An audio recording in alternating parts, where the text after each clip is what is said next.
Vous êtes choqués? Moi non, les gars. On est nuls, mais d'une manière. C'est Barcelone qui passe juste devant nous au classement. Est-ce que c'est un hasard? Non, je ne pense pas. Le fait qu'on aligne 3 matchs nuls d'affilée, est-ce que c'est un hasard? Je ne pense pas. Le fait que Xabi Alonso nous ait promis de la méritocratie et aussi du beau jeu, une fierté madrilène, est-ce que ça a été du foutage de gueule? Oui. Et à un moment donné, les gars, faut dire les termes. Si on n'avait pas eu ce penalty, on aurait pu jouer 3 matchs de suite, on n'aurait pas mis de but. Vous savez pourquoi? Parce qu'on est naze. L'attaque ne va pas, c'est la défense qui va à peu près bien. Celles qui ont eu le niveau là aujourd'hui, Thibaut Courtois. D'ailleurs, heureusement qu'il est là, hein. Parce que moi, j'ai pas oublié cette occasion. Cette occasion, il y a but, c'est 2-0. Hein. 2-0, fini le match. Militao qui a fait un match impeccable derrière. Heureusement d'ailleurs qu'il a été là pour couvrir tout le monde. Rudiger qui était assez bon dans ce match-là, il revenait de blessure. Fran Garcia, malgré que je le déteste de manière viscérale, pour moi c'était loin d'être le plus mauvais. Il n'a pas non plus fait un match extraordinaire. Après tout le reste, c'était mauvais. Vinicius, t'as été nul. Au milieu de terrain, c'était pas assez bon. Il y a eu du mieux quand même lorsque Camavinga il est rentré. Il y avait beaucoup plus de compatibilité avec Bellingham, mais Bellingham c'était pas assez. Chouamini dans ce match-là, je l'ai moins reconnu que sur d'autres matchs. Rodrigo qui fait son entrée. En fait, c'est devenu un marathonien, en fait, ce type-là. Il est venu juste pour faire son petit footing et après se barrer. Xabi Alonso, il y a un moment donné où si tu vois que le joueur, il a plus envie, mais ne le fais pas rentrer. Fais rentrer des joueurs qui ont la dalle. 88e minute, c'est là que tu te dis, ah ouais, Gonzalo Garcia, il est sur le banc. N'importe quoi. Moi, je crois que le plus triste dans cette histoire, c'est que à chaque fin de match du Real Madrid, on va voir Xabi Alonso à genoux. Parce que lui-même, il en peut plus, il est résigné, il sait plus quoi faire. C'est le 3e match nul d'affilée en Liga. C'est-à-dire que consécutivement, le Real Madrid et son adversaire se sont quittés sur un score de parité en Liga. Et on a officiellement niqué l'avance qu'on avait prise lors du Classico. Et avec tout le respect ce soir, on peut dire merci encore une fois à Courtois pour pas changer. Il n'est pas au cash ce soir, c'est défaite face à Girone. Militao aussi qui nous sort un énorme match, monstrueux. Et un Vinicius en demi-teinte un peu sur la fin, mais qui fait un gros match aussi selon moi, qui provoque le penalty qui nous permet de recoller au score. Le reste, ça reste laborieux, ça reste poussif. On voit que le Real a du mal en fait. On a du mal à créer, on a du mal à finir. Des occasions, quoi qu'il arrive, on s'en procurera toujours, ça c'est une chose. Malheureusement, encore une fois de plus, on a manqué de réalisme. Ça nous empêche de repartir avec les 3 points à l'extérieur face à une équipe qui est à notre portée. On parle du 18e de la Liga, s'il vous plaît. Et j'oublie même de citer le match de Trent Alexander-Arnold qui, de par la qualité de son pied et sa position haute sur le terrain, a favorisé pas mal d'attaques du Real Madrid ce soir. Merci quand même, tu vois, ce soir, grâce à lui, en partie, on a vu un peu d'animation offensivement parlant, mais comme je le répète, ça reste laborieux et poussif et je sais même pas quoi vous dire là en fait. Des matchs nuls, je déteste les débriefer parce qu'il n'y a rien à dire en fait. Girone, c'était très fort. Ce soir, il faut le dire. Ils ont élevé leur niveau de jeu malgré le grand nombre d'absents qu'ils avaient et nous, on n'a pas su faire le job. Basta. Et j'ai même pas envie de taper ou descendre un joueur en particulier parce que le constat il est collectif, il n'est même pas individuel en fait. C'est tout le Real qui va mal, c'est pas un joueur en particulier. J'espère que ça ira mieux dans les semaines et les jours à venir, mais bref. Restez sobre, abonnez-vous les gars, on Ah, là, je commence à perdre espoir. En fait, là, on est arrivé à un point où le Real Madrid, on peut même plus s'enflammer pendant longtemps. Ce match-là, pour moi, Girona méritait de le remporter. Parce que là, le Real Madrid, en fait, comment tu peux prétendre être premier et galérer face au 18e de Liga, les relégables? J'avais même l'impression qu'aujourd'hui, c'est Girona qui jouait face au 18e. Et là, c'est même plus une question de haut. Xabi Alonso est nul à chier, ça, on le sait déjà. Même les joueurs, là, il y a un truc qui va pas. Depuis la saison dernière, sous Carlo Ancelotti, ça manquait de complémentarité. Lors du dernier match face à l'Olympiakos, par exemple, Arda Güler, il avait brillé. On avait retrouvé la connexion entre lui et Kylian Mbappé et Vinicius également. En notre tête, on s'est dit, c'est bon, Xabi Alonso l'a compris enfin que Arda Güler, c'est le 10 de cette équipe. Résultat, aujourd'hui, Jude Bellingham et Arda Güler sont dans la compo. Déjà, les deux en même temps, ça y est, faut arrêter. Et en plus de ça, Arda Güler joue en tant qu'ailier droit. Parfois, il passe en 10, mais quand il passe en 10, il y a Jude Bellingham aussi qui est là à le gêner. Va falloir choisir un. On peut pas continuer avec les deux, ça passe pas. Et encore une fois, on a la preuve que quand Kylian Mbappé ne peut pas faire la différence dans un match, les autres, ils sont absents. On n'a aucun jeu. Quand on a le ballon dans les pieds, on sait même pas quoi en faire. Il y a que dans les contrôles où on est dangereux, mais dès qu'on a le ballon dans les pieds et qu'on doit construire quelque chose, c'est fini. Voilà, les joueurs sont embrouillés, ils savent pas quoi en faire. Que personne vienne m'en parler. Là, si vous me parlez de ça, c'est honteux. 90 minutes on a eu et on n'a rien fait. Alors que personne vienne me parler du fait que la VAR a oublié ce penalty sur Rodrigo. On est nuls. On est à chier. Dépendre de Vinicius qui va créer un exploit sur son côté. Dépendre de penalty pour marquer. Je comprends pas. On est avec Carlo Ancelotti. Rien n'a changé. On teste une composition différente tous les matchs. On n'est pas capable de se rendre compte qu'on était sur l'un des meilleurs joueurs depuis ce début de saison. L'un des seuls qui a apporté de la créativité vis-à-vis de ses passes, des ouvertures. Au final, on l'excentre. Carrément, on le sort. Parce que t'as Bellingham au final qui bouffe littéralement tout ce qu'Arda Güler faisait à la base. Occupe littéralement tout son espace. Qui me fait à la limite manquer, je sais pas si vous vous rendez compte. Mastantuono me manque. Gonzalo Garcia, l'un des seuls numéro 9 qu'on a, on le fait rentrer à la 90e minute. Alors que durant tout le match, on balance des centres, on balance des centres, on balance des centres. Bah personne. Mbappé de l'Olympiakos qui a joué numéro 9, on le trouve plus. Aujourd'hui, voilà notre posture. Aujourd'hui, on est censé dire quoi en fait? Est-ce que c'est ça le fameux Real Madrid? Quand je vois jouer, je me dis, ça c'est mon Real Madrid. Non, y a rien qui va. Y a rien qui va. Saison passée, là, on connaissait le problème. Enfin, on pensait même connaître le problème.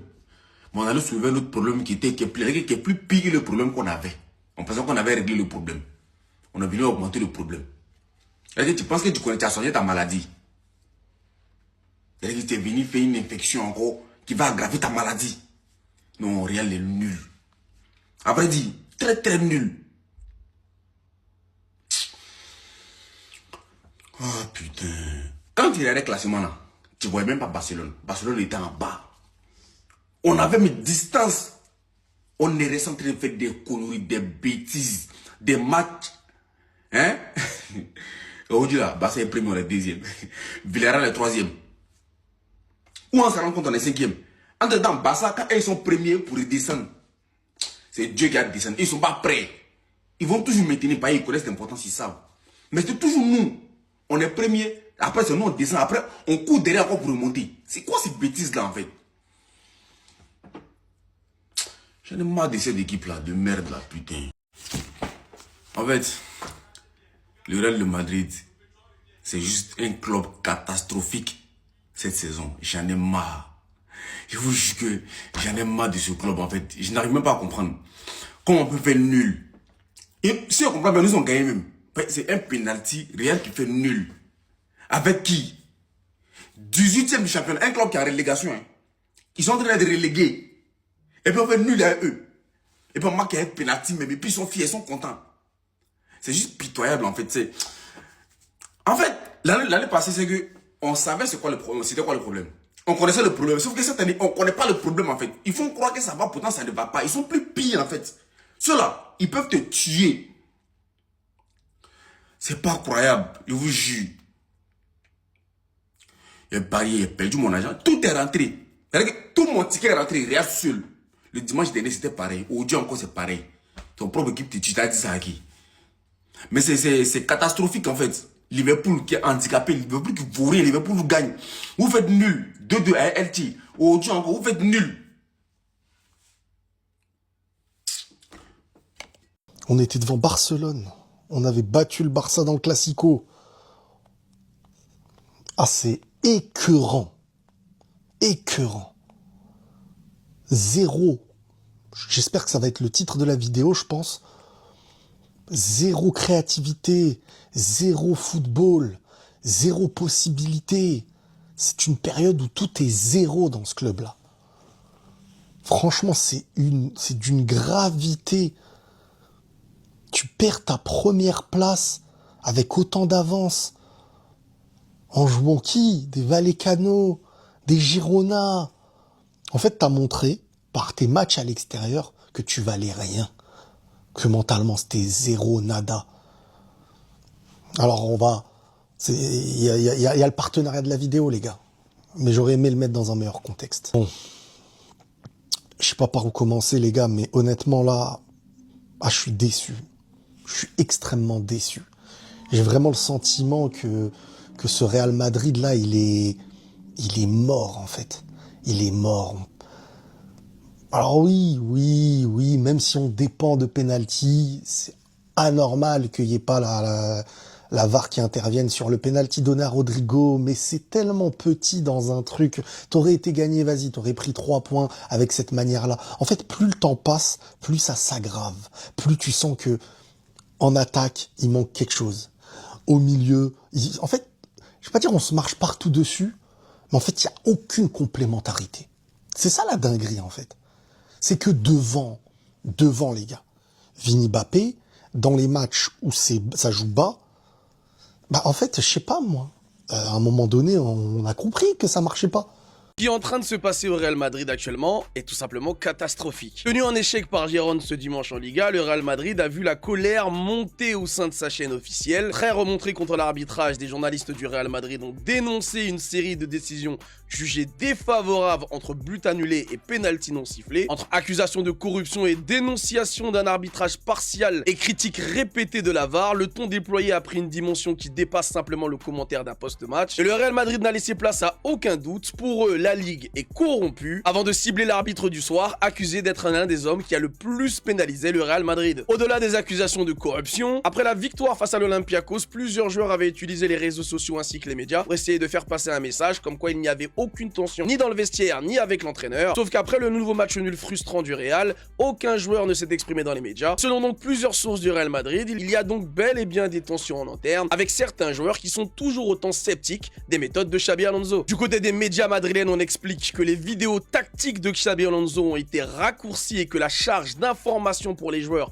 a été réduite puisque visiblement les joueurs ne comprennent toujours pas au mois de décembre ce que l'entraîneur attend d'eux. Sur le terrain, ce qu'on peut voir du Real Madrid, c'est qu'aujourd'hui les individualités n'existent plus. Il n'y a qu'un seul joueur qui surperforme dans cette équipe puisque, encore une fois, tout a été basé sur lui. La plupart des joueurs de cette équipe sont devenus incapables de prendre leurs responsabilités et d'avoir de la spontanéité dans le jeu. Techniquement, mais surtout collectivement, le Real Madrid semble être aujourd'hui complètement en retard. Encore pire, cette fois-ci, le mot a été lâché. Certains pensent qu'au Real Madrid, le problème ne vient pas de Xabi Alonso, mais tout simplement du fait que Vinicius et Bellingham ne sont pas compatibles avec Kylian Mbappé et que donc le Real Madrid n'aura rien de positif en alignant ces trois-là ensemble. Face à cette situation donc, des sources madrilènes estiment que le match face à l'Athletic Club sera crucial non seulement en termes de résultats, mais aussi en termes d'avenir au sein du club pour Xabi Alonso.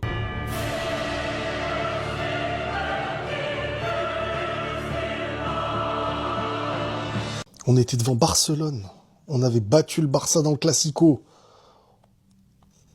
Ah, c'est écœurant. Écœurant. Zéro. J'espère que ça va être le titre de la vidéo, je pense. Zéro créativité.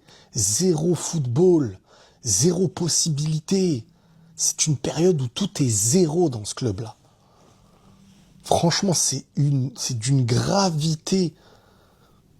Tu perds ta première place avec autant d'avance en jouant qui? Des Vallecano, des Girona. En fait, t'as montré par tes matchs à l'extérieur que tu valais rien, que mentalement c'était zéro, nada. Alors il y a le partenariat de la vidéo, les gars, mais j'aurais aimé le mettre dans un meilleur contexte. Bon, je sais pas par où commencer, les gars, mais honnêtement là, je suis déçu. Je suis extrêmement déçu. J'ai vraiment le sentiment que ce Real Madrid là, il est mort en fait. Il est mort. Alors oui, même si on dépend de penalty, c'est anormal qu'il n'y ait pas la VAR qui intervienne sur le penalty donné à Rodrigo, mais c'est tellement petit dans un truc. T'aurais été gagné, vas-y, t'aurais pris 3 points avec cette manière-là. En fait, plus le temps passe, plus ça s'aggrave. Plus tu sens que en attaque, il manque quelque chose. Au milieu, en fait, je vais pas dire on se marche partout dessus, mais en fait, il n'y a aucune complémentarité. C'est ça la dinguerie, en fait. C'est que devant les gars, Vini Mbappé, dans les matchs où ça joue bas, en fait, je sais pas, moi, à un moment donné, on a compris que ça marchait pas.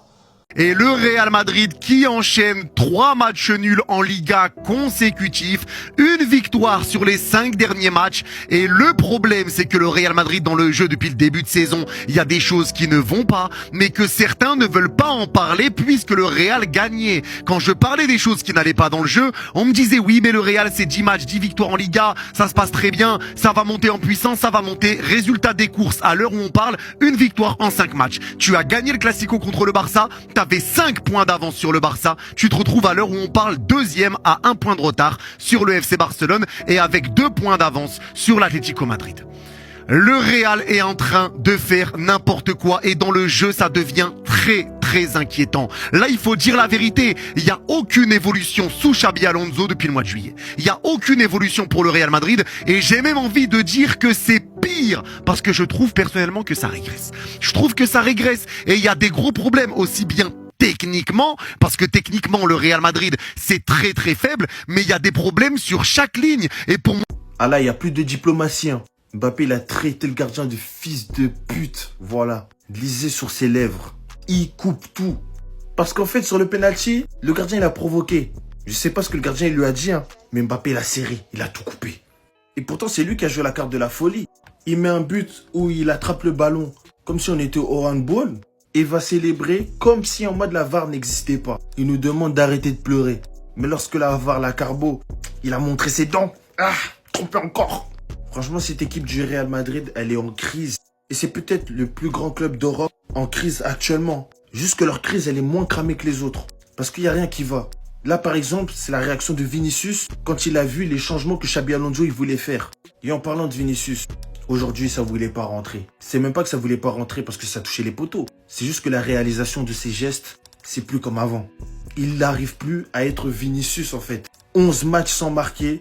Le Real Madrid qui doit compter uniquement sur Mbappé. Et ça donne une deuxième place au classement avec 1 point de retard sur le Barça. Moi, personnellement, j'aime bien quand les hate watch sont comme ça. C'était ces Jorginho du Brésil. Dites-moi ce que vous en avez pensé. Bao! Les amis et les ennemis, les nuls là, ils ont encore fait nul. Mais Real Madrid, qu'est-ce qui vous est arrivé? Vous avez signé un contrat avec les matchs nuls ou je ne comprends pas qu'est-ce qui se passe? Le Real Madrid, qu'est-ce qui se passe? Et puis même pour faire match nul, il faut avoir un peu de vol. Le mot khat ngeen sàcc ku faadi ko fof ma Real vous êtes tellement nuls. Et puis ceux qui m'étonnent dans la salle, ils n'ont même pas honte. Quand ils ont eu penalty, ils célèbrent. De toute façon, le premier de la Liga est Barcelona. Wallahi, le Real Madrid, vous n'avez pas la honte. Wallahi billahi. Contre 0, il faut voler pour faire match nul.